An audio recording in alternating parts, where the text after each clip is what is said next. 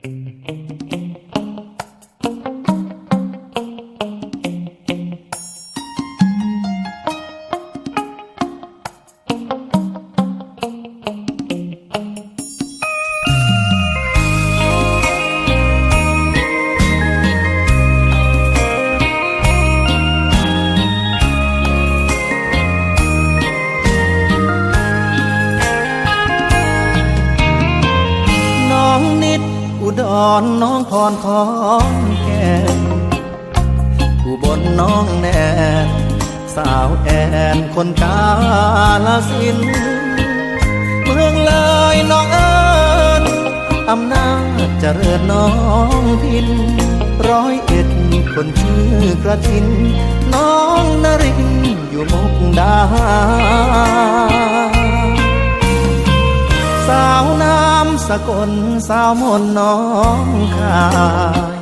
สารคามน้องอายสาววิไลเป็นคนบึงกาฬโคราชน้องสมนครพนมน้องตาลชัยภูมิน้องแอคนนั้นสาวอันน้องบัวลำพูคิดฮอดทุกคนถึงโดนแล้วบ่พอนาเบอร์ที่ให้มายังเมมปิดมือถืออยู่บ่ได้โทรหาบ่ได้แปลวันโปรดรู้วันที่เคยไปมาหาสู่ยังอยู่ในใจเสมอสุรินทร์น้องอ่อนยโสธรน้องต่ำสาวบุรีรัมย์คนนางรองชื่อจอมเคยเจอศรีสะเกษน้องงามทุกน้ำจำได้เสมอถึงงานพรากใจอดเจอแต่หูแน่เด้อคิดฮอดทุกคน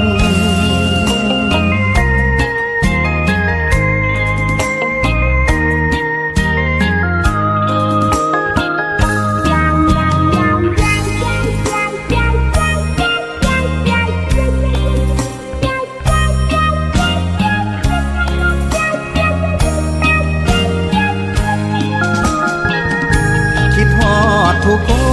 นถึงโดนแล้วบ่พอนาเบอร์ที่ให้มายังเมมปิดมือถืออยู่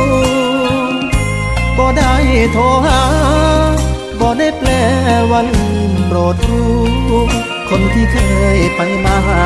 สู่ยังอยู่ในใจเสมอสุรินทร์น้องอ่อนยโสธรน้องต่ำสาวบุรีรัมย์คนนางรองชื่อจอมเคยเจอ